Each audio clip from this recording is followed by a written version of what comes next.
विषय हमारा चल रहा है तेरा प्रभु तुझ में है। इसमें अभी तक ये है कि राग द्वेष के ऊपर ही सारा है कि अगर सुखी होना है तो राग द्वेष, कि जितने सुख और दुख हैं ये हमारे राग द्वेष के कारण है।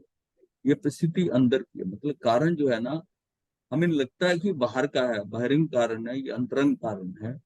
और जैसी हमारी अंदर की सोच है अंदर से, उसी हिसाब से हम सुखी और दुखी हो। इसलिए सुखी होने का, राग द्वेष से रहित होने का उपाय वर्तमान अवस्था का परिवर्तन होने में नहीं है। हम क्या है कि जितनी सिचुएशन है, बाहर वातावरण है, परिस्थितियां, हम सोचते हैं वो अगर बदल जाए तो हम सुखी हो जाए। ऐसा नहीं होता। बदलना तो अपने को ही है। अपितु अपने को जानना है, जिससे कि सभी प्रकार की अवस्थाएं सहज ही नाटक दिखने लगे। जब हम इस बात को समझ जाते हैं कि ये सारा जगत व्यवस्थित है और निमित्त निर्दोष है, तो जो जैसा हो रहा है और सब न्याय संगत हो रहा है, कर्म सिद्धांत से हो रहा है, तो उसमें फिर बाहर की परिस्थितियों से कैसे होगा? बाहर की परिस्थितियां तो जैसी चल रही हैं वो वैसी आएंगी आएंगी, और उन्हीं के ऊपर हम दोषारोपण अगर करते रहेंगे तो कैसे कार्य होगा? नवीन कर्म बांधते रहे। बात यह है कि अगर हम अपने को देखें कि ये अवस्था जो बाहर, ये क्या है, ये मेरी अपनी फीलिंग है कि पड़ोसी मुझे दुखी करता है, ये मुझे दुखी कर रहा है, ये ऐसा कर रहा है। दुखी सुखी मैं अपने भावों से हो रहा हूँ, अपने भावों से हो रहा हूँ। क्योंकि भावों से ही, उससे कुछ ऐसी बात हो जाए, आपको लगेगा नहीं ये बहुत अच्छा आदमी है। तो भावों में परिवर्तन कैसे आता है? सिचुएशन बदलने में अगर ऐसा परिवर्तन ना आए तो दुश्मन तो दुश्मनी सदा रहे, और जो मित्र है वो मित्र रहे। तो भावों का हमारा परिवर्तन जो है वो चल रहा है, और वो उधेड़ बुन जो चलती है ना, उसमें हम सबको मार्किंग कर रहे हैं, इवेल्युएटर बन जाते हैं। इसने मेरे साथ ऐसा किया, ऐसा है, उसको नंबर देने लग जाते, ये मेरे लिए अच्छा है, ये मेरे, जैसे ही नंबर दिए वैसी राग द्वेष हो गया दूसरों के साथ में। अगर ये देखें कि जो कुछ हो रहा है मेरे साथ हो रहा है, ये मेरे कर्मों के कारण हो रहा है और मेरे अंदर की अंतरंग स्थिति के कारण हो रहा है। अगर कर्म वैसे हैं भी, तब भी अगर अंतरंग में वो बदलना चाहे तो पुरुषार्थ तो कर सकता है। वो राग द्वेष ना करे, वो ना करे, वो ठीक है, जैसी परिस्थिति आई जैसा है ठीक है, ये भी ठीक है, ऐसा भी ठीक है, तो उसका विरोध ही ना करे। संघर्ष नहीं होगा। जहाँ संघर्ष होगा कि ये ऐसा क्यों कर रहा है, वहां पर प्रॉब्लम है। हाँ, जिससे कि सभी प्रकार की अवस्थाएं सहज ही नाटक देखने लगे। तो ये जब हो ही नाटक रहा है, और नाटक में जैसी स्क्रिप्ट कर्मों में लिखी हुई है उसके अकॉर्डिंग वो हो रहा है। अब हम कहें नाटक खराब है, ये ऐसा है, ये ऐसा है, उसे कुछ अर्थ ही नहीं, इसका कोई अर्थ नहीं है। सबसे बड़ी बात है कि हम एक स्क्रिप्ट एक पुरानी चल रही है, एक स्क्रिप्ट हम नई लिख रहे हैं। नई तो ठीक कर सकते हैं, नई स्क्रिप्ट ठीक हो जाएगी तो आगे तो प्रॉब्लम नहीं होगी। तो इसलिए क्या है कि समझना कहाँ है, बदलाव कहाँ करूं? बदलाव अपने में करूं, किसी दूसरे में नहीं। अपने को जानने के बाद भी संसार अवस्था तब तक चलती रहेगी जब तक ये जीव पूर्व संस्कारों को, अपने पुरुषार्थ को बल द्वारा नष्ट नहीं कर देता। वो वैसी चलती रहेगी।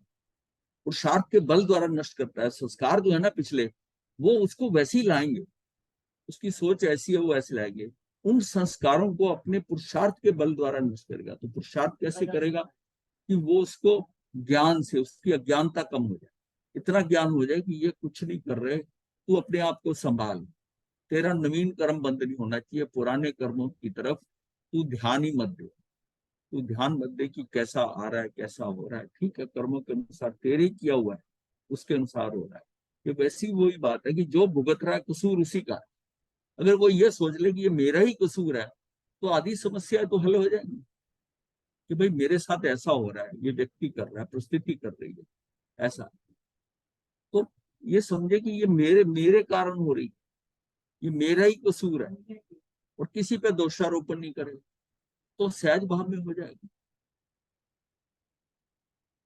इस मतलब वो फीलिंग वही होती है ना, कि अब भूख लगने का, जैसे आपको खाना लेट मिला, आपको सहन नहीं हो रहा, आपने उपवास किया, आपने उपवास किया तो आप समझते हैं कि ये उपवास मैंने किया करने के लिए, तो भूख नहीं लगती या उसकी शुदा वेदनी नहीं होगी, क्योंकि ये आपने किया है। जब एक बार फीलिंग होगी कि ये मैंने किया है, मेरे द्वारा किया हुआ है, तो फिर कैसे फील करूं? अभी क्या लगता है कि ये सारा जो मेरे साथ हो रहा है ये दूसरों ने किया, इसने मेरे साथ अच्छा व्यवहार नहीं किया, इससे। तो जब हम दूसरे पे दोषारोपण करते हैं तो उस समय हमारी सारी क्या होती है, अगर मैंने ही किया हुआ है तो फिर क्या था?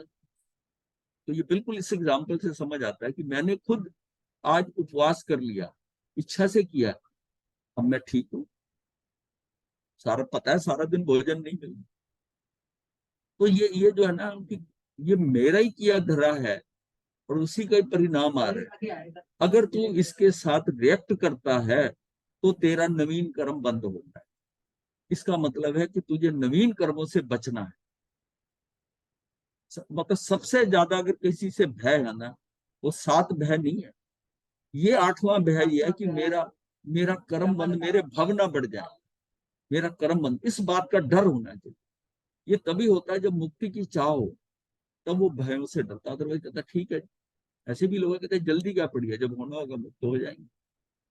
तो इसका मतलब है कि ये अपने को समझना है कि मुझे मुझे अपने पुरुषार्थ के बल द्वारा, वो अपनी जो क्या साइकोलॉजी जिसको कहते हैं ना, जो आपको किसी को देख किसी को बुरा कहते हैं, आज तक हम दूसरों पे दोषारोपण करते आए।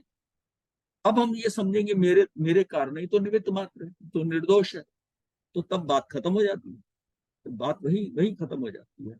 ये जीव अपने को शरीर रूप स्त्री पुरुष धनी निर्धन सुखी दुखी क्रोधी मानी आदि प्रति समय अनुभव करता रहता है, अर्थात वैसा अनुभव करता है जैसा वास्तविकता में ये है नहीं, ये नहीं है। वास्तविकता में वैसा नहीं है जैसा वस्तुतः ये है, अर्थात अपने को चैतन्य रूप अनुभव नहीं करता है। तो क्या चैतन्य रूप है?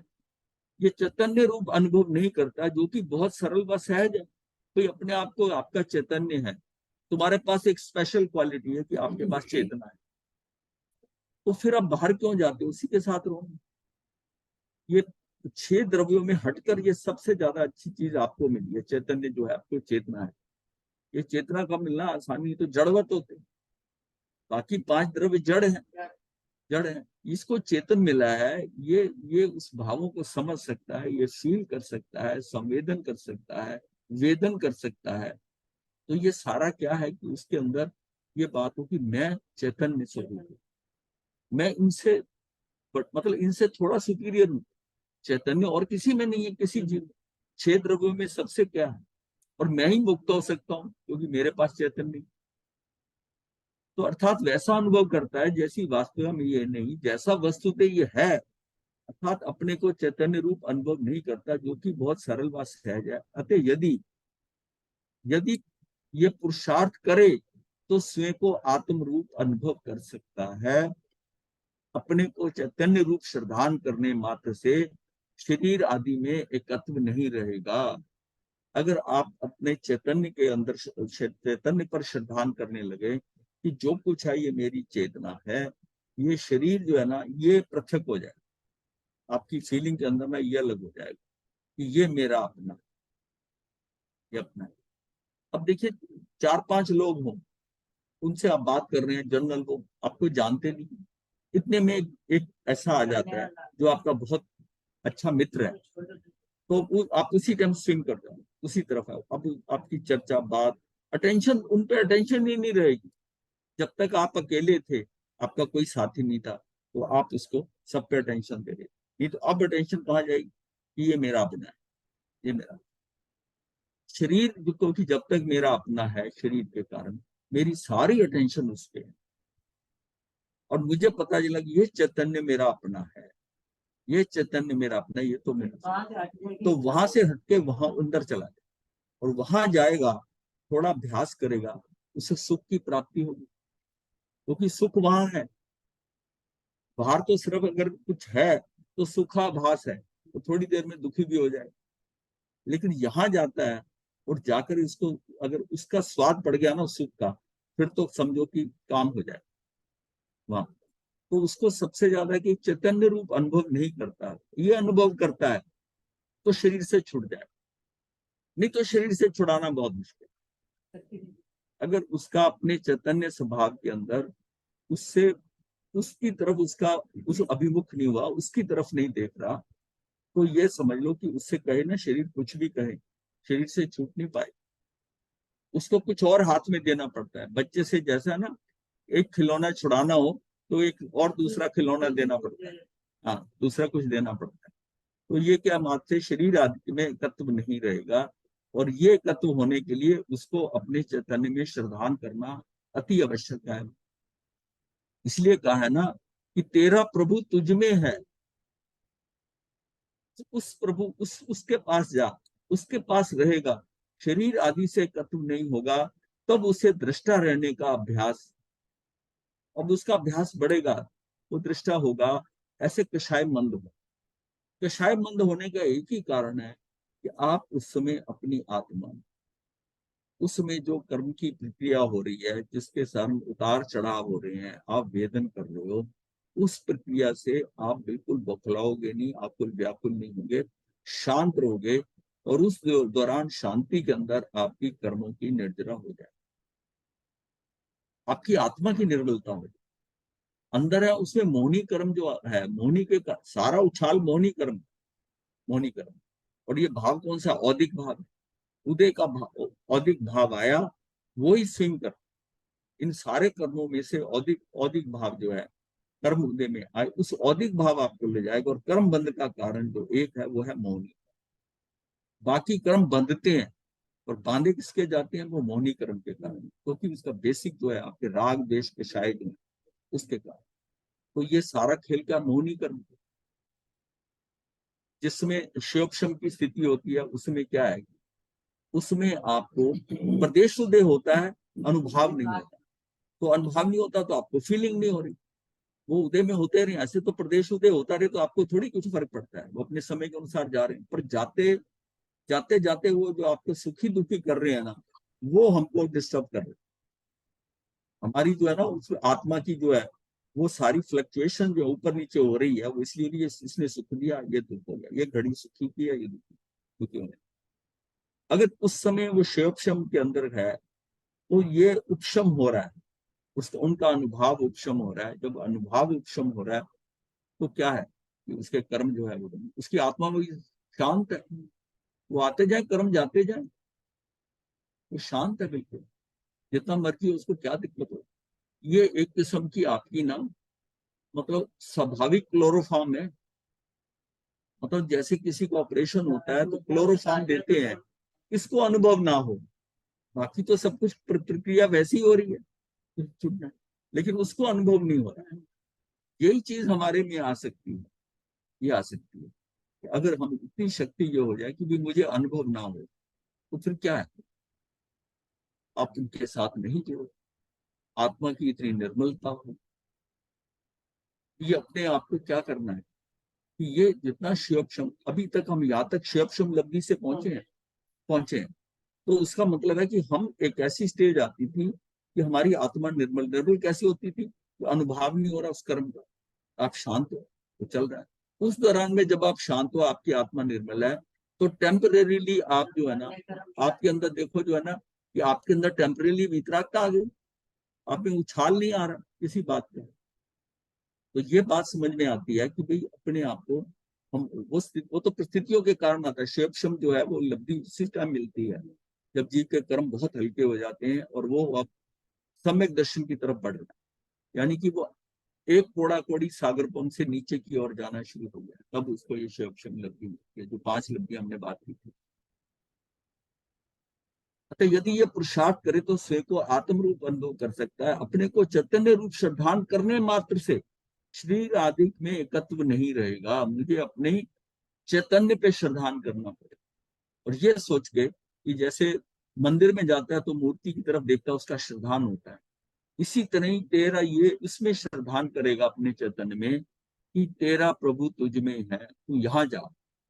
अगर जो तूने करना है ना पूजन, वो अंदर यही कर, यही रह, अपने में रह, तब उससे दृष्टा रहने का अभ्यास होगा। और ऐसे कषाय मंद होंगे, जितना कषाय मिटेंगे, उन कषायों का कार्य, मतलब जितने कषाय मिटेंगे तो कषायों का कार्य करने की वृत्ति प्रवृत्ति भी मिटेगी, और जिससे निवृत्ति की ओर बढ़ना होता जाए, कषाय हमारे हल्के होते जाएं, तो हम क्या कि हमारी जो है वो वृत्तियां चेंज होंगी, अंदर से कषाय कम होगी। ये अंतरंग की स्थिति है। कषाय कम हो गए, वृत्तियां बदली अंदर की, और बाहर प्रवृत्तियां बदल जाएंगी, प्रवृत्तियां बदल जाएंगी। कर्म तो दोनों से ही बन रहे हैं, वृत्ति से भी बढ़ रहे हैं, प्रवृत्ति से। वृत्ति की भावों के अनुसार बढ़ रहे हैं, प्रवृत्ति क्रिया के अनुसार बढ़ रहे हैं, जिससे कि निवृत्ति की ओर बढ़ना होता जाएगा। 6 द्रव्यों में सिर्फ पुद्गल और जीव ही है जिसमें भाव और क्रिया के अनुसार कर्म, उसका क्या, उसकी फीलिंग क्या होती है कि भाव भी हो रहे हैं, क्रिया भी हो रही है। बाकी सब में जो जितने हैं उसमें भाव से है, क्रिया नहीं। वो क्यों, वो सारे के सारे द्रव्य जो है ना, शेष जो द्रव्य हैं 4, वो अक्रिय हैं, उसमें क्रिया है ही नहीं, इसलिए वो जैसे हैं वैसे हैं। इसलिए कहा उनका परिणामिक भाव है, उसका भाव कुछ है नहीं, कर्मों से संबंध है ही नहीं। ये जीव और पुद्गल हैं, ये भाव और क्रिया करने वाले, ये दोनों भाव और क्रिया। जितना कषाय मिटेंगे उतना उन कषायों का कार्य करने की वृत्ति प्रवृत्ति भी मिटेगी, जिससे निवृत्ति की ओर बढ़ना होता जाएगा। हमारी सारी साधना का कि क्या मेरे कषाय कम हो रहे हैं। और मान लिया जिन लोगों ने ये क्लास 10 करी है, उसमें 1 साल हो गया है, 1 साल के लगभग हो गया है, 360-65 दिन। अब वो जो है, अब देखें कि उसमें जब क्लास शुरू हुई थी उसके हिसाब से क्या मेरे अंदर कषाय कम है। हमारा मापक यानी कि बैरोमीटर जो है, मान मापक जो है, वो क्या है कि मेरे अंदर अंतरंग में कुछ बदलाव आया। बाहर का बदलाव तो दूसरे देख लेते हैं, अब मेरे अंदर बदलाव आया कि मुझे, हाँ मुझे बदलाव आया कि पहले मुझे इतनी सी बात पर इतना गुस्सा आता था, अब क्या मुझे नहीं आ रहा या थोड़ा आ रहा है। तो इसका मतलब यह कि मेरे अंदर परिवर्तन हुआ है, ये अपने को चेक करना पड़ेगा। ग्रस्त अवस्था से मुनि अवस्था निश्चय रूप में आएगी तो कषाय की 3 चौकड़ी से निवृत्त हो शेष अंतिम स्वजलन की चौकड़ी का कार्य रह जाएगा। अब यह है कि चौथे गुण स्थान से ना, 5वें के अंदर श्रावक बना, छठे में आकर वो मुनि बना। अगर वो मुनि बन जाता है, ग्रस्त अवस्था से मुनि अवस्था निश्चय रूप में आएगी जो कषाय की 3 चौकड़ी से निवृत्त हो शेष अंतिम स्वजलन की जो लास्ट सबसे हल्की है, वो चौकड़ी का कार्य रहे, संयम लेते हैं। इस प्रकार अध्यात्म और चरणानुयोग की एकता एकता होती है, यानी उसके चरित्र में और अध्यात्म में जितना जितना अंदर से वो जितना जितना समभाव में मध्यस्थ भाव का होता जाएगा, उतनी उसकी क्रियाएं जो बाहर है, जो कर रहा है, उसमें समय करेगी, एकता होती जाएगी, और वो मोक्ष मार्ग बनता है। ये मोक्ष मार्ग बनता है हमारा, ये मोक्ष मार्ग शुरू हो जाता है। मोक्ष एक मोक्ष जो है हमारा लक्ष्य है, लेकिन उसके तक पहुंचने के लिए जो हम कर रहे हैं वो सारा मोक्ष मार्ग है। वो मार्ग वो मार्ग है, मोक्ष मार्ग है। और अल्टीमेटली जाओगे तो ये मार्ग, मोक्ष मार्ग ही मोक्ष लक्ष्य बन जाएगा। परंतु जब तक अध्यात्म और आचरण, ये जो आचरण है कि एकता नहीं बन पाती, तो जीव अपनी शक्ति अनुरूप सम्यक आचरण करना चाहिए। जब तक उसका अध्यात्म और आचरण की एकता नहीं बन पाती, जीव अपनी शक्ति के अनुरूप सम्यक आचरण करना चाहिए। जैसा हम करते हैं कि कैसे कर्णानुयोग के अनुसार, चरणानुयोग में सिस्टम, कर्णानुयोग में ये करना, ये नहीं करना, ये ठीक है मेरे लिए, ये नहीं ठीक है। चरणानुयोग में तो वो चरण सत्री और करण सत्री जानते हैं ना, चरण सत्री तो वो सारी चीजें, वो तो मतलब यह कि नियम अनुसार करनी। और ये जो कर्णानुयोग है, ये सिचुएशन के अकॉर्डिंग करना है, परिस्थितियों के लिए करने की, करने योग्य है, करनीय है कि अकरणीय है उसमें। तो फिर आचरण वैसा मानकर चलना चाहिए कि जब तक सम्यक दर्शन नहीं हो जाता, तब तक चरणानुयोग के अनुसार आचरण करने पर भी मोक्ष मार्ग नहीं बनेगा, क्योंकि वैसा आचरण परहेज का ही काम करेगा। औषधि तो आत्म अनुभव ही है। जो आप सिर्फ वो जो कर रहे हो ना, ये सारा काम मैं ऐसा कर रहा हूँ, ऐसा कर रहा हूँ, वो सारा मोक्ष मार्ग नहीं बनेगा। वो सारी परहेज की हो रही है कि पहले ये करता था, अब ये करता हूँ, पहले ये खाता था, अब ये खाता हूँ, ऐसा अपने को सुधार करके हम परहेज कर रहे हैं। तो ये क्या है कि अगर संयम लेने के बावजूद भी अगर सम्यक दर्शन नहीं होता, तो वो सारी यात्रा परहेज हो रहा है। ग्रस्त में रहकर भी परहेज होता है, और साधु बन के भी हो। साधु बनकर उसके परहेज बढ़ जाते हैं, बस इतना फर्क होता है। और गृहस्थ में रहते हुए उसके कुछ परहेज वो निभा पाता है। साधु के ये है कि उसके लिए कंडीशंस लग गई कि तुझे ये करना है, ये कल्पता, ये नहीं कल्पता। तो सारा कल्पता और नहीं कल्पता के बीच में क्या है, सारा परहेज है, कितना कितना परहेज कर लो। तो ये है कि औषधि के साथ परहेज आवश्यक है। अब जब हम औषधि है, तो जब औषधि मिल गई हमको, सम्यक दर्शन की औषधि मिल गई, हमको सही दवाई मिल गई मुक्ति की, अब ये थोड़ी कि हम परहेज छोड़ देंगे। औषधि के साथ परहेज आवश्यक है, परहेज भी साथ चालू रखेंगे। यानी कि अगर दवाई ले रहे हैं तो कुछ भी खाते रहे, तो कुछ भी खाते रहे। नहीं, कुछ लोगों का बात है, वो कहते हैं हम दवाई ले रहे हैं तो फिर परहेज किस बात का, दवाई काम करेगी अपना, तो परहेज करा, अगर हम नहीं परहेज करा तो फिर दवाई ने क्या किया। तो औषधि के साथ परहेज आवश्यक है, परंतु खाली खाली परहेज जो है वो रोग का नाश नहीं कर सकता। संपूर्ण पुरुषार्थ करने पर भी जब तक आत्म अनुभव रूपी औषधि ना मिले तब तक परहेज रहना चाहिए, परंतु उसे औषधि नहीं मानना चाहिए। अपने परहेज को वो औषधि ना मान ले कि मेरा रोग ठीक हो जाएगा, मैं मुक्त हो जाऊंगा, ऐसा नहीं हो, नहीं। यदि उसे औषधि मान लिया तो औषधि प्राप्ति का पुरुषार्थ धीमा या रुक जाएगा। फिर उधर जाएगा ना दूसरी तरफ। ये बहुत लोग कहते हैं हम ये करते हैं, हम समाई करते हैं, मतलब वो उन्हें कहते हैं कि आप इससे संतुष्ट हो क्या, फिर ढीले पड़ जाते हैं। मतलब उनको अभी तक ये लग रहा है कि मुझे मतलब कहीं साधु महाराज के पास गए, उन्होंने 2 समाई कह दी, कुछ पाठ कह दिया, ये कर दिया, और मैं उसको बड़ा रिलीजियसली कर रहा हूँ। अब ये बात यह है कि जो वो कर रहा है, क्या ये इतना जो है ये सफिशिएंट है आपके लिए मुक्ति के मार्ग पे? तब कह देते नहीं। तो फिर नहीं है तो फिर क्या करना चाहते हैं? जब तक आत्म अनुभव रूपी औषधि प्राप्त ना हो जावे तब तक संयम समाचारी रूप परहेज को परहेज मानकर करने का कहीं भी निषेध नहीं किया है। मान लिया नहीं होता, समय दर्शन नहीं हुआ, तो परहेज चालू रखो, क्योंकि आपको नहीं पता कब हो जाना, तो परहेज तो करना पड़ेगा। वो तो आपके हाथ में है। अब आपको सही औषधि नहीं मिल पा रही तो ठीक है, परहेज अपना चालू है, कम से कम रोग बढ़ेगा तो नहीं ना। उसका निदान नहीं हो पा रहा तो उसको ठीक है, औषधि जब निदान हो जाएगा औषधि मिल जाएगी। तो ये सारा क्या है कि हम मतलब कहीं अटके नहीं, क्रियाओं में अटक जाते हैं, उसमें अपना प्रयास कहाँ याद हो, क्योंकि आपको नहीं चैतन्य में जाना है। चैतन्य में जाए बिना कषाय कम नहीं होती, और कषाय कम हुए बिना ये सारा प्रोसेस नहीं चलेगा। तो खेल तो सारा एक ही है कि राग द्वेष से हटना, वहां से हटने शुरू हो गए, काम करो चालू हो जाएगा, शुरू हो जाएगा।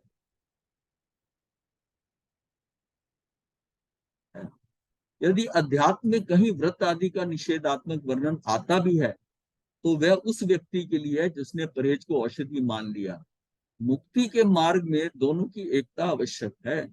औषधि और परहेज की मुक्ति के मार्ग में दोनों की एकता आवश्यक है। सही रूप से संयम पालने से अर्थात मात्र परहेज से यद्यपि पुण्य बंद होता है, खाली जो है ना, सही रूप से संयम पालने से अर्थात मात्र परहेज से यद्यपि पुण्य बंद होता है, परंतु वह समी को नीचे गिरने से बचाता है। परहेज भी जो है ना, उसको जो अगर उसका पुण्य बंद रहा है तो उसको नीचे नहीं गिरने देता, तो नीचे गिरने से बचाता है। और ये सम्यक दर्शन का नियम रूप साधन नहीं होता, मतलब हाँ, परंतु मुख्य रूप साधन बन जाता है। मतलब जो पुण्य होगा ना, तो ये पुण्य आने का मतलब है कि ये नहीं कि सम्यक दर्शन हो जाएगा। ये सम्यक दर्शन का पुण्य पुण्य कुछ हेल्प नहीं करेगा, नियम रूप साधन तो नहीं होता, परंतु मुख्य रूप साधन बन सकता है। वो कैसे?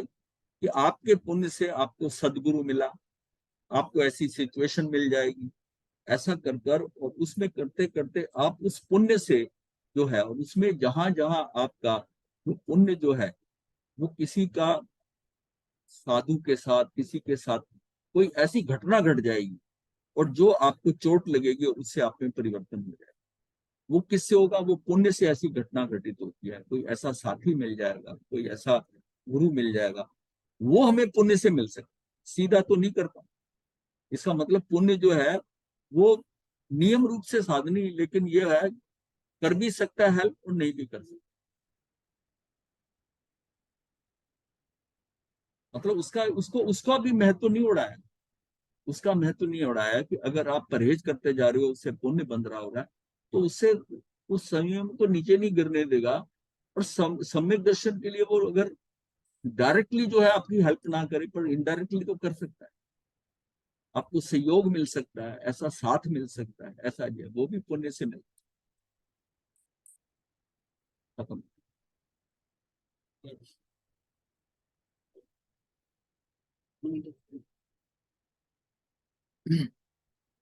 तो ये अब देखा कि अब सारी बात कहाँ हो कि तेरा प्रभु तुझ में है।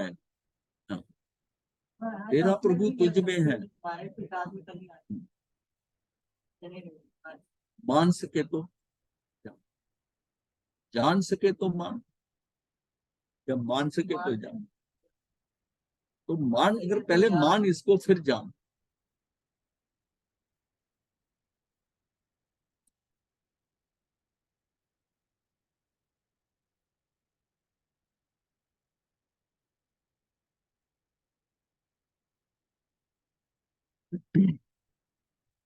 अब हमारा विषय है आत्मा और अध्यवसाय। अध्यवसाय का अर्थ नॉर्मली भाव होता है, कई जगह इसका शब्द अध्यवसान भी है, अध्यवसान भी आता है, अध्यवसाय है, ये भाव है हमारे, ये भाव। आत्मा और शरीर दो तत्व हैं, एक है चेतन, दूसरा है अचेतन। एक है जीव, दूसरा है अजीव। जीव चेतन है, शरीर अचेतन है। कुछ लोग शरीर को ही अर्थात अजीव या अचेतन को ही स्वीकार करते हैं, वह आत्मा या चेतन की स्वतंत्र सत्ता स्वीकार नहीं करते। बहुत लोग हैं जो आत्मा को कहते हैं दिखाओ में आत्मा, वो आत्मा की सत्ता जो है ना, वो स्वीकार नहीं करते।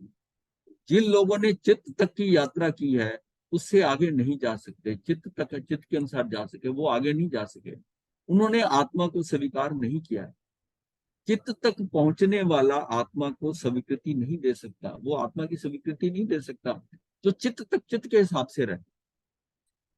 तो उसके अंदर जो भाव है ना, कि जो कुछ कर रहा है उसके चित्त में जो आ रहा है, हाँ उसी में मस्त है।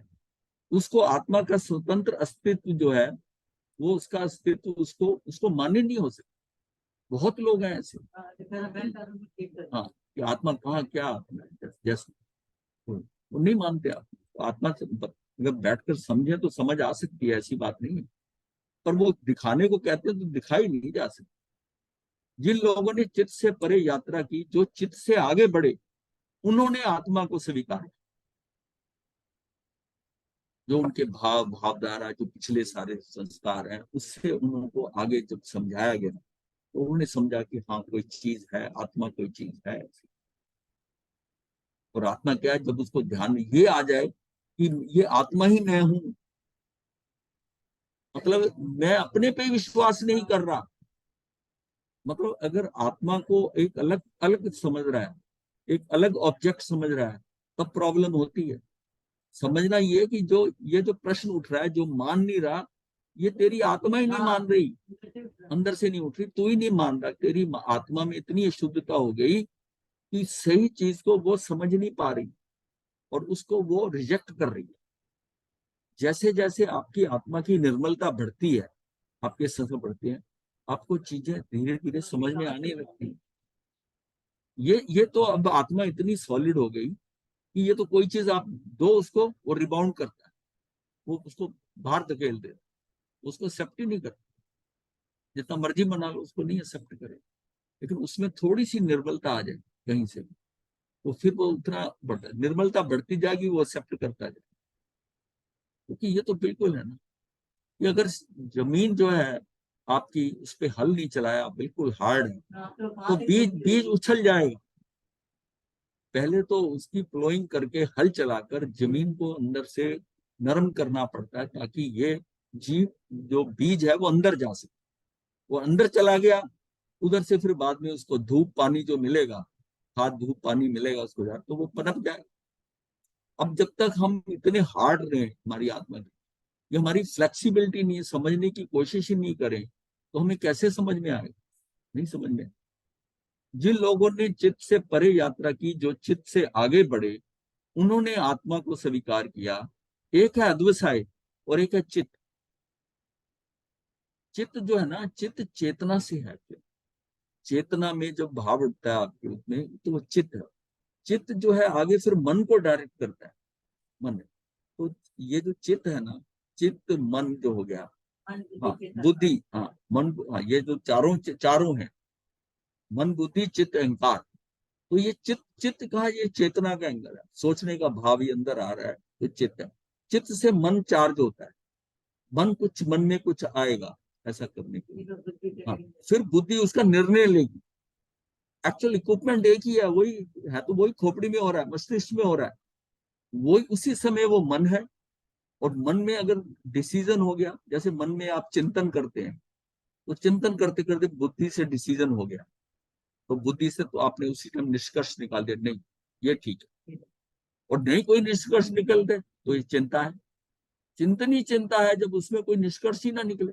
चिंता करते जाओ जितनी मर्जी, चिंता वाला भी तो चिंतन करता है, लेकिन बुद्धि से अगर निर्णय हो जाए तो बात वही खत्म हो जाए, बात वही। और फिर जिसमें उसके अंदर ये चित्त बुद्धि जो है, चित्त हो गया, मन हो गया, बुद्धि हो गई, अब रहेगी बात अहंकार की। अब बुद्धि से वो काम सही हो गया, आपने जो सोचा था वैसा हो गया। अब अहम, अब अहंकार, अहंकार भी वही आए। अभी चित्त बुद्धि मन अहंकार जो है, ये सारे जो है ना, ये चलते, ये चारों के चारों स्टेजेस हैं। जिस समय मैं मनन कर रहा हूं उस समय मैं मन मन मन शरीर से बाहर नहीं जा सकता। चित्त जो है ना, चित्त पैम्फलेट दिखाता है, चित्त कई चीजें बाहर से दिखाता है, चित्त बाहर जा सकता है। बुद्धि डिसीजन लेती है, ये बुद्धि कहती है नहीं ये हो गया, अब ये देख ये कर। बुद्धि उसको आगे आगे बढ़ाती है, बुद्धि और डिसीजन देती है, बुद्धि डिसीजन देती है। चित्त एक तरह की यात्रा है, शरीर संबंध यात्रा होती है, अध्वसाय तक की यात्रा, शरीर की अध्वसाय तक की यात्रा, शरीर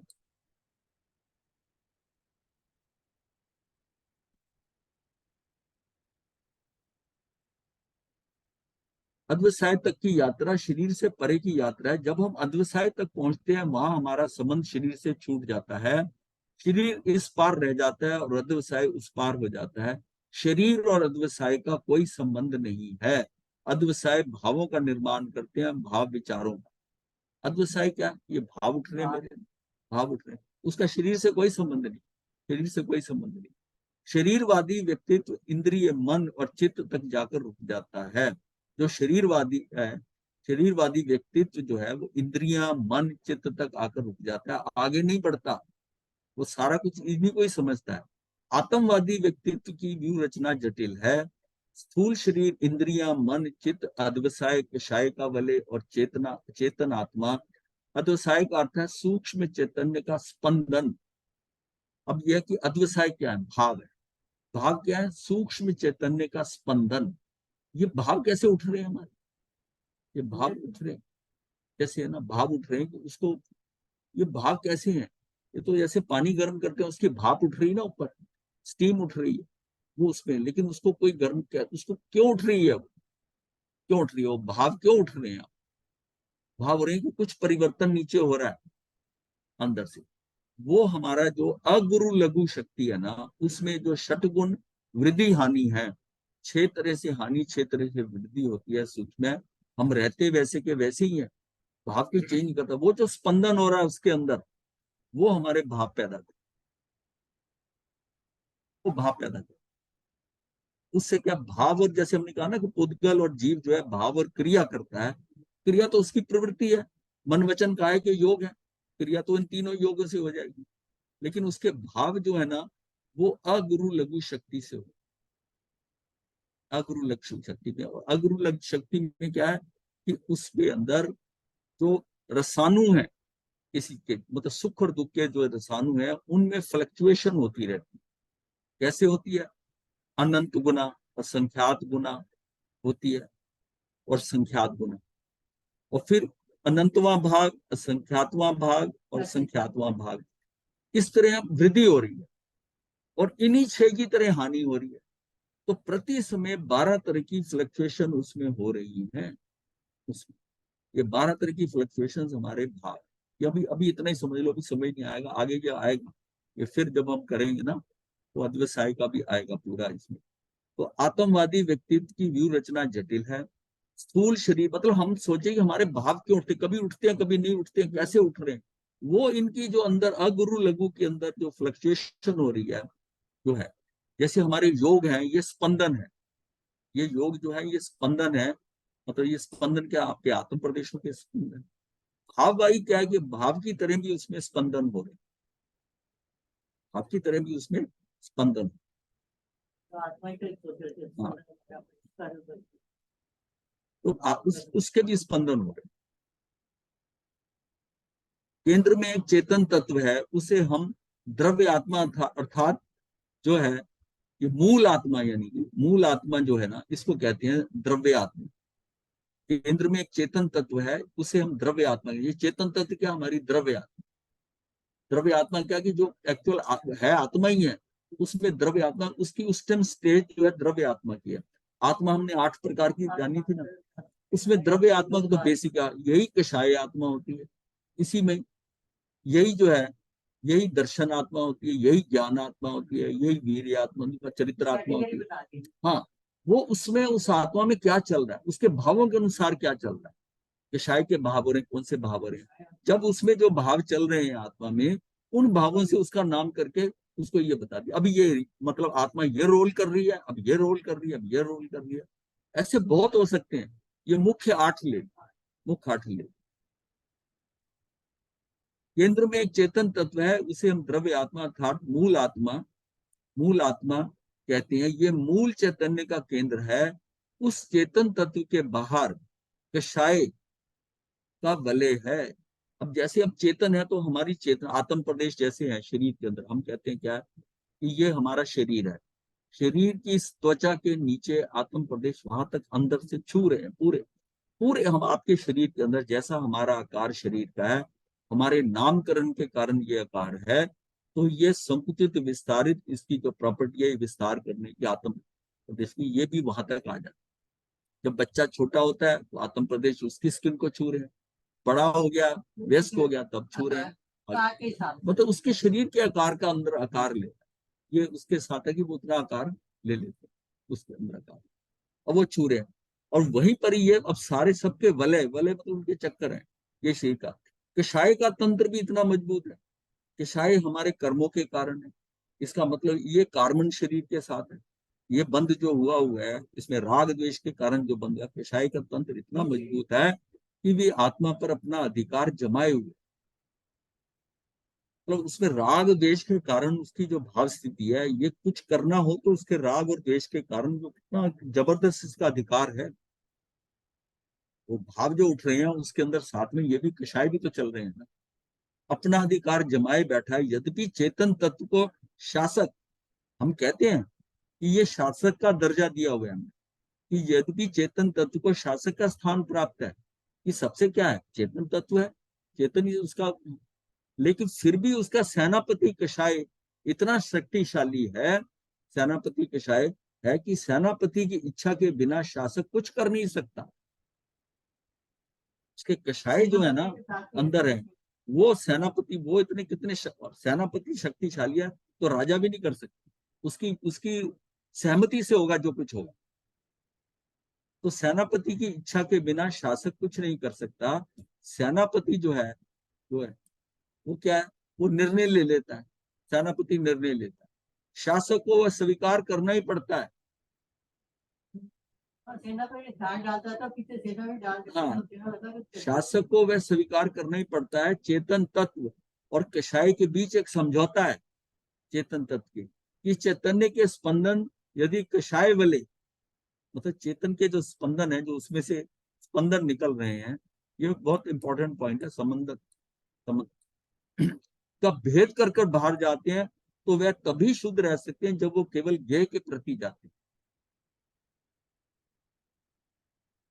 मतलब क्या है कि चेतन का जो उसकी समझो कि चेतन की जैसे किरणें निकल रही चेतन से उसके भाग, और जो आगे वाले कषाय का है, तो कषाय उसके साथ समझौता है कि अगर तो जिसको आप देखना चाहते हो, जो बाहर की स्थिति जानना चाहते हो, अगर वहां तक जाना चाहते हो तो कषाय उसको डिस्टर्ब नहीं करता, उसको जानने के लिए कि आप वहां तक जा सकते हैं। और ये के अतिरिक्त अगर वह कहीं और जाते हैं, कहीं भी जाते हैं, तो कषाय तंत्र की छत्र छाया में जा सकते हैं, तो कषाय की सहमत जाएंगे। इसको आप समझो ऐसे कैसे कि आत्मा की हमने ये ऐसा समझिए कि आत्मा से किरणें जैसे निकल रही हैं, उसके बाद कषाय का वलय, कषाय का वलय पहले शरीर है, शरीर के नीचे आत्मा का वलय, शरीर का एक वलय है, आत्मा का वलय, उसके महाराज बाद जी, में क्या है कार्बन श्री का, उसके अंदर क्या है इसका वलय। महाराज जी, हाँ जी। जो आप हाँ ये बोलिए। शब्द जो आप ये शब्द बोल रहे हैं वलय, इसका मतलब क्या होता वलय का मतलब होता है जैसे घेरा, वलय कहते हैं ना। हाँ। और और भी मतलब जैसे उस वलय में घूमता है, ये जो रॉकेट गया था, पेरिफेरी। इसको जिस पेरिफेरी। है। इससे पर्याय भी हाँ, समझ सकते हैं महाराज जी। परिधि तो है पेरिफेरी लेकिन एक वर्ड है ना, तो अलग है। पेरिफेरी। हाँ पेरीफेरी ठीक है, पेरीफेरी ठीक है, परिधि नहीं, पेरीफेरी जो है मतलब वलय, वलय के अंदर घूमता है, उसको जो जो रूट है उसके उस वलय को उसको क्रॉस करे, ठीक है? ये वलय है। तो ये उसको क्रॉस मतलब करता है, अगर अगर तो सीधा गे की तरफ जाता है। इसका इसका मतलब क्या समझिए, जब हम किसी चीज को देखते हैं, गे को देखते हैं, और हम उसको देख रहे हैं, सिर्फ सिर्फ जानना देखना हो रहा है, मेरा कोई कर्म नहीं बंध रहा।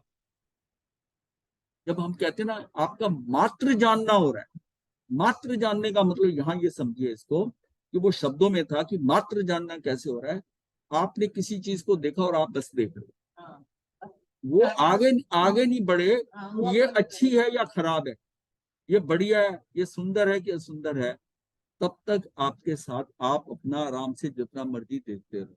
हाँ, वहां वो वहां तक अलाउड है, उसके अंदर जो उसकी चैतन्य बाहर जा रहा है, उसको देखना चाहता है, उसका भाव है, तो वो जा देखे, उसको देख रहा देखे। लेकिन जैसे ही वो जो है उसके अंदर अच्छा खराब ही इसका चलता है, ये फट से उसके साथ कषाय जो है कषाय बने। अब समझे कैसे क्यों कहा जाता है कि मात्र जानना, सिर्फ जानते रहो, क्योंकि वो आपका शुद्ध मार्ग है। आप यहाँ से कुछ चीज जानना चाह रहे हो, देखना चाह रहे हो, सूंघना चाह रहे हो, चखना चाह रहे हो, उसको बस खाना चाह रहे हो, ठीक है। जैसे ही उसके अंदर आपने ये अच्छा बुरा राग द्वेष उसका तुलनात्मक जैसे ही करा, जैसी उसकी तुलनात्मक शुरू करी, ये बीच में कूद जाता है। कषाय के बीच एक समझौता और चैतन्य के स्पंदन आदि कषाय वलय के भेद कर बाहर जाते हैं, तो वह शुद्ध तभी रह सकते हैं जब वह केवल ज्ञेय के प्रति जाते हैं। ज्ञेय का मतलब जानने योग्य वस्तु, जानने योग्य वस्तु है वो ज्ञेय है। हे कौन सा, त्यागने योग्य।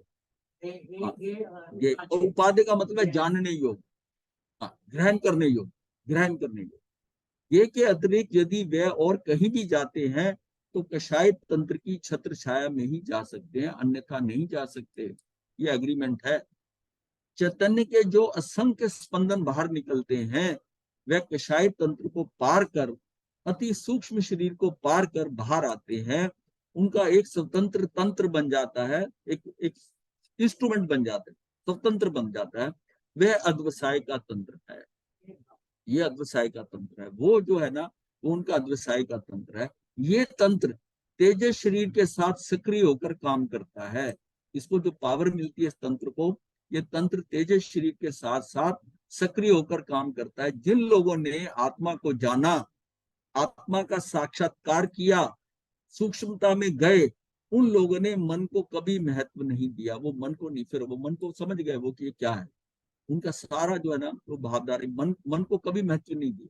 ये पौद्गलिक मन को महत्व नहीं देते। उन्होंने सदा ही अद्वसाय को महत्व दिया, अपने भावों को महत्व दिया। मन जो कह रहा है वो मन की बात नहीं मानते, लेकिन हम जब मन की मानते हैं तो मन तो अपनी रुचि के अनुसार लेके जाएगा। ये जो रुचि है, उसकी जितनी रुचियां हैं उसकी रुचि के अनुसार उधर मोड़ देगा मन। तो ये जो है अद्वसाय को महत्व दिया। यही यही एक ऐसा बिंदु है जहां से आत्मा को शरीर से पृथक किया जा सकता है। ये इसको अलग कैसे कहते हैं, इसके कारण गुरुदेव, गुरुदेव यहाँ पे अति सूक्ष्म शरीर का क्या मतलब है? वो कार्बन शरीर हुआ? नहीं, सूक्ष्म कषाय सूक्ष्म तंत्र शरीर को नहीं है। पार कर अति सूक्ष्म। ये जो है ना ये सूक्ष्म शरीर को पार कर कर इसको क्या लेते हैं, सूक्ष्म शरीर को पार कर कार्बन शरीर, कार्बन शरीर। कार्बन कार्बन और तेजस भी वहां, तेजस और कार्बन ये दोनों सूक्ष्म शरीर, जब सूक्ष्म शरीर कहते हैं तो ये कार्बन और तेजस शरीर है, इसको पार करके बाहर चले जाते हैं। क्योंकि कषाय का जो वलय है ना वो वहां पड़ा हुआ है, कषाय मेरे जो है वो तो कार्बन शरीर में है ना, हाँ जी, मौनी कर्म का जो बंद हुआ है, राग द्वेष हाँ जो जी, होता हाँ है जी, वो वहीं पर ही पड़ा हुआ है ना वो। ठीक है। अध्यवसाय को महत्व दिया, यही एक ऐसा बिंदु है जहां से आत्मा को शरीर से पृथक किया जा सकता है। उसका शरीर से कोई संबंध नहीं, उसके भाव उठ रहे हैं, वो गेय को देख रहा है और उसको कोई प्रतिक्रिया नहीं हो रही, कोई कुछ नहीं हो रहा। मन मनुष्य में होता है, विकासशील प्राणियों में होता है। विकासशील का मतलब 4-5 इंद्रियां मिलने के बाद फिर मन वाली जो है विकासशील हो गए।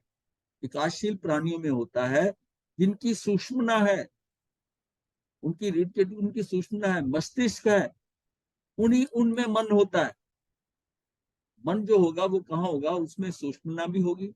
त्रियंच के अंदर तो हॉरिजॉन्टल होती है, हमारी जो है ना वो वर्टिकल है। तो उसमें वो 3 नाड़ियां जो है, इड़ा पिंगला और बीच वाली सूक्ष्मता, ये बैलेंसिंग करती है। और यहाँ से तंत्र से, यहाँ से सारी नसें जो है ना पूरे शरीर में फैली, मतलब रीढ़ की हड्डी का तो पूरे शरीर का सारा कंट्रोल जो है, संवेदनाएं जो हो रही हैं, ये सारी हमारी जो है ना, ये बैकबोन क्या है तो यही है, रीढ़ की हड्डी, इसी से हो रहा है सारा।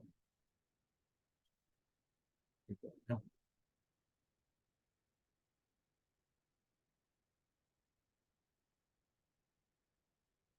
ये निकल गया क्या? सब चीजों का ऊपर से दूसरी लाइन की है। हाँ, मन सूक्ष्म मन मनुष्य में होता है, विकासशील प्राणियों में होता है, जिनके सूक्ष्मना है, मस्तिष्क है, उनमें मन होता है। सब जीवों में मन नहीं होता, किंतु अद्वसाय सब जीवों में होते हैं। अब बात कहाँ आती है, एक इंद्रिय जीव है, वो एक इंद्रिय, पर उसके अद्वसाय हैं, अद्वसाय है, मन नहीं।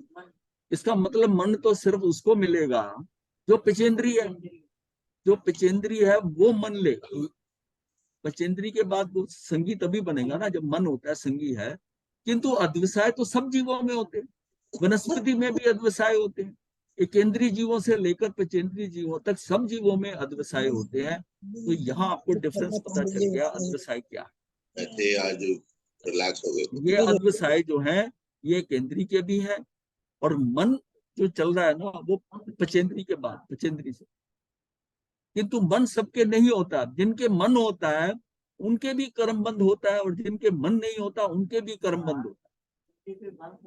अब उसका कर्म बंद कैसे हुआ है केंद्रीय का, वो उसके अद्वसाय के कारण। जब हम जिसको हम कहते थे ना भाव मन, कि इस एकेंद्रीय जीव के द्रव्य मन तो नहीं है पर भाव मन है, ये जो भाव मन है ना ये अद्वसाय, यही दोपहर अपना 2 घंटे लेट समझे। कर्म बंद सब जीवों के होता है। सूत्र कृतांग में एक सुंदर चर्चा है, एक मनुष्य रात को सोया और उसका स्थूल मन निष्क्रिय है, वह इतनी गाढ़ निद्रा में है कि वह स्वप्न नहीं देख रहा, फिर भी उसके, क्योंकि स्वप्न जो होता है ना वो अर्ध निद्रा में आता है, अर्ध निद्रा तो स्वप्न नहीं आएगा कभी। ये चर्चा अपनी बंद करो। हाँ, फिर भी उसके कर्म बंद हो रहा है। बहुत महत्वपूर्ण उल्लेख है कि एक और तो हम कह देते हैं कि जब मन सक्रिय होता है तब कर्म का बंद होता है। जो व्यक्ति गाढ़ निद्रा में है उनका मन अव्यक्त है, स्थूल चेतना अव्यक्त है, स्वप्न भी नहीं आ रहे, फिर भी कर्म का बंद हो रहा है, ये कर्म का बंद हो रहा है। यदि दृष्टिकोण उसका मिथ्या है तो स्वप्न भी नहीं आ रहे और फिर भी कर्म का बंद हो रहा है। यदि दृष्टिकोण उसका मिथ्या है तो ना केवल हिंसा का कर्म बंद हो, हाँ, अपितु 18 पापों का भी बंद हो रहा है। सोते पड़े भी 18 पापों का बंद हो रहा है। ये सुनकर भगवान से पूछा बनते, ये कैसे हो सकता है कि सोया व्यक्ति कर्म बंद करता है? ये उनको प्रश्न किया भगवान को महावीर, ये कैसे हो सकता है कि सोया व्यक्ति भी कर्म बंद करता है?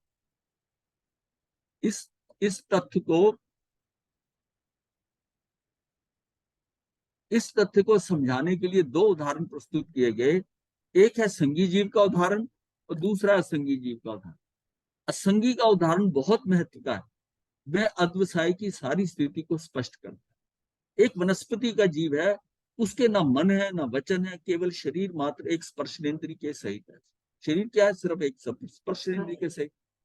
वह जीव निरंतर सुप्त रहता है, उसके लिए ना कोई दिन रात होता है, मतलब ना कोई दिन होता है ना कोई रात होती है, सब कुछ अंधकार में अर्थात रात ही रात है। वह जीव सोता ही सोता है, मन शून्य है, वचन शून्य है। वह वनस्पति का जीव 18 पापों का सेवन करता है, अर्थात 18 पापों का, दोबारा अर्थात 18 पापों का सेवन करता है। 18 पापों से होने वाला कर्म बंद उसका होता है, उसके कर्म बंद हो रहे हैं। ये सूत्र कृतांग है। ऐसा क्यों होता है? ये इसलिए होता है कि उस जीव के अद्वसाय होते हैं, असंख्य अद्वसाय होते हैं। वह अद्वसाय विशुद्ध और अशुद्ध दोनों प्रकार के होते हैं, शुभ और अशुभ अद्वसाय होते हैं, इसलिए उनके कर्म का बंध होता है। हिंसा जनित कर्म का बंध भी होता है और परिग्रह जनित कर्म का बंध भी होता है।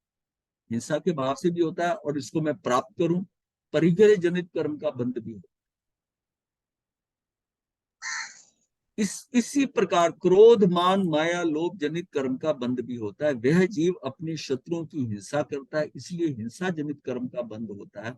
बहुत उलझन भरी बात है। क्या ऐसा होना संभव है? हाँ, संभव है। कुछ नहीं किया, भावों से ही प्रसन्न चंद्र राज ऋषि भावों से ही 7वीं नरक के कर्म बांध दिए। हाँ, तो भाव उसके युद्ध कर रहा है, चल रहा है, ना युद्ध हो रहा है ना शरीर हिल रहा है, अद्वसायों से ही हो रहा है। वो तो खैर मनस्क पे मन भी चल रहा है, उनका मन साथ हो रहा है। ये तो जिसमें मन भी लगा हुआ था उनका, तो अंदर को भाव भी चल रहे हैं, सारे कर रहे हैं, सिर्फ क्रिया ही नहीं हो रही ना बाहर, बाकी तो मन चल रहा है अंदर से। देखिए जैसे ही उनका हाथ सिर के ऊपर गया मुंडन करते हुए, सारी बात वहां सारी स्पष्ट हो गई। वहीं से धक्का लगा, अरे मैं तो अब क्या है, वो उसका भान ही नहीं रहा। तो वहां से ही सारा बदलाव बना। बहुत उलझन भरी बात है कि एक ऐसा होना संभव है। हाँ, संभव है। हिंसा जनक कर्म का बंध होता है। हमें वर्तमान के विज्ञान की दृष्टि को भी समझना होगा। हमने मस्तिष्क, मन और वचन को बहुत बड़ा स्थान दे दिया, किंतु हमारे ज्ञान का सबसे बड़ा स्रोत अद्वसाय है। देखिए मन वचन का जो है ना, मन वचन और जो शरीर है, काया है, ये तो सबको पता है, किंतु हमारे ज्ञान का सबसे बड़ा स्रोत क्या है? वो अद्वसाय है। अद्वसाय के बाद जो ज्ञान होता है शारीरिक दृष्टि से, तो वह ज्ञान के बड़े स्रोत है हमारी कोशिकाएं। सबसे ज्यादा क्या है कि हमारे सेल्स, ये भी बहुत बड़े शारीरिक ज्ञान के सोर्स हैं। ये जिन जीवों के मस्तिष्क नहीं होता, मन नहीं होता, उनकी कोशिकाएं सारा ज्ञान करती हैं। जो उसके सेल्स हैं, जो छू रहा है ये अच्छा है कि नहीं है, एक इंद्रिय जीव को भी जो स्पर्श कर रहा है वो कैसा, उसका भान कहाँ हो रहा है, अब उसके और कुछ नहीं है, उसके सेल्स तो है ना, वो भी उसका ज्ञान कर रहे हैं, ज्ञान दे। वनस्पति के जीव जितने संवेदनशील होते हैं, मनुष्य उतने संवेदनशील नहीं होते। वनस्पति में अद्वसाय का सीधा परिणाम होता है, इसलिए उन जीवों में जितनी पहचान, जितनी स्मृति, दूसरों के मनोभाव को जानने की जितनी क्षमता होती है, वैसी क्षमता बहुत सारे मनुष्यों में भी नहीं होती। एक इंद्रिय होते हैं, इतनी इतनी उनकी सिलेक्शन होती है। अब आगे देखोगे आप ये वैज्ञानिक वेक्सटन ने वनस्पति पर अनेक प्रयोग किए। उसने कागज के 6 टुकड़े लिए और 5 टुकड़ों पर कुछ नहीं लिखा, किंतु एक टुकड़े पर लिखा कि इस कमरे में 2 पौधे हैं, उनमें से एक पौधे को उखाड़ देना और पैरों से पौधा रोन डालना। उसने 6 व्यक्तियों को एक एक टुकड़ा उठाने को कहा। 6 ने अपना अपना कागज देखा, 5 के कागज खाली थे। 6ठा व्यक्ति के निर्देश अनुसार एक पौधा उखाड़ा। 6ठे ने जब निकाली पर्ची तो उसमें लिखा था और पैरों से रोंदा। वेक्सटन को भी पता नहीं था कि 6 व्यक्तियों में, इसको भी नहीं पता था कि 6 व्यक्तियों में से किसने पौधा नष्ट किया। उनको कमरे में भेज दिया, उनकी पर्चियां दे दी। अब उसमें 5 की पर्ची पे कुछ नहीं लिखा, जिसके लिखा था उसने पौधा उजाड़ दिया वहां पे। वेक्सटन एक एक करके 6 व्यक्तियों को कमरे में जाने के लिए कहा। अब वेक्सटन ने क्या करा कि उनको सबको बाहर बुला लिया।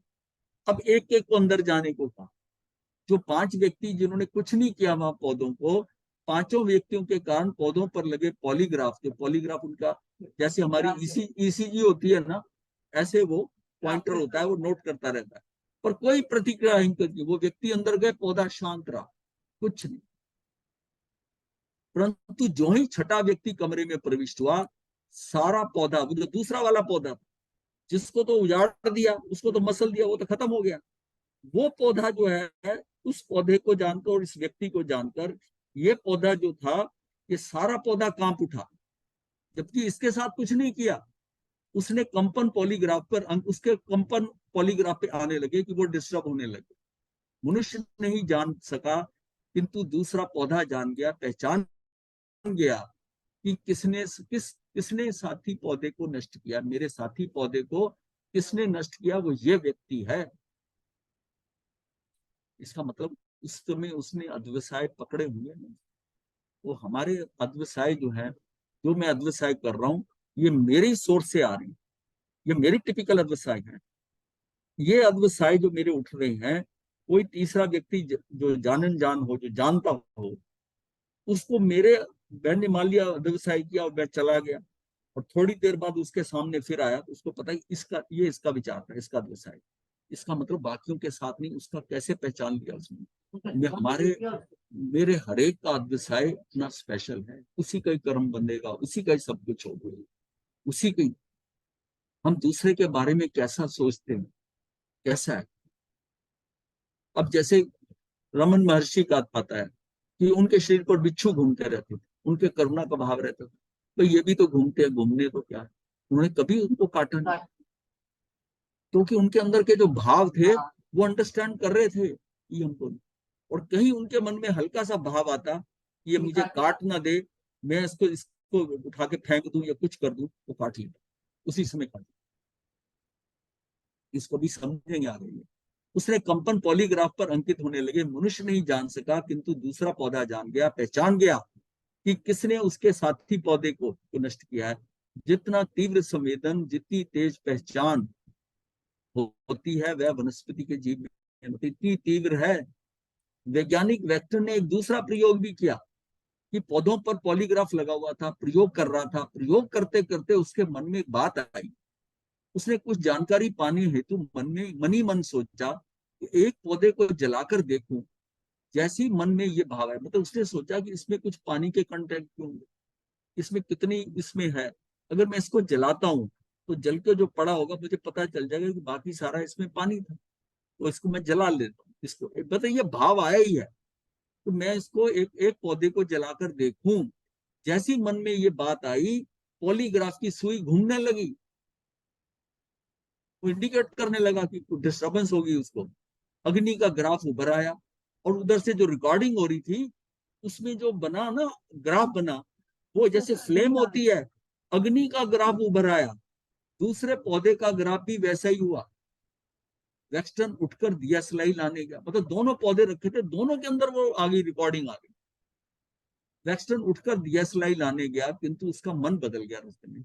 उसने सोचा, मैं अब पौधों को नहीं जलाऊंगा। बिना दिया सलाई के वह पौधों के पास गया। अब वो जो दिया सलाई लेने गया था जलाने के लिए, वहां बदल गया, ये छोड़ो, इससे क्या लेना देना।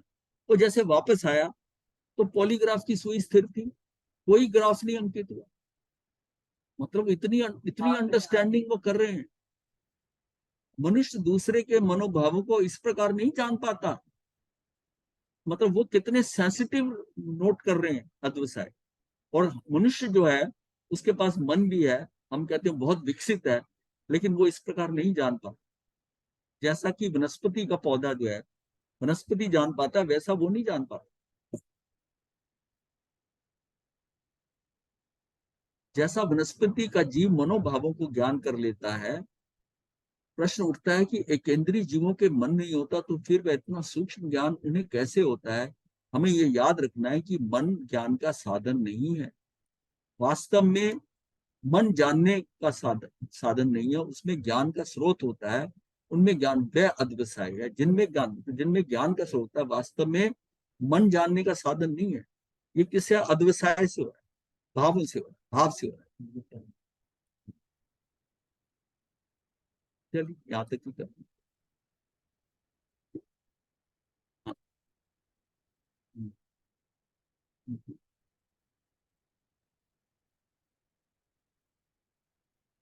देखिए केंद्रीय जीव भी कितना विकसित है, कितनी उसकी भावधारा कितना है।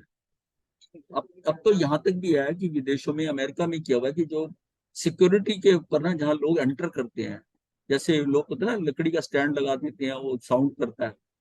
अब वो क्या पौधे लगा देते हैं साथ, दोनों तरफ गमले गमले रखे होते हैं।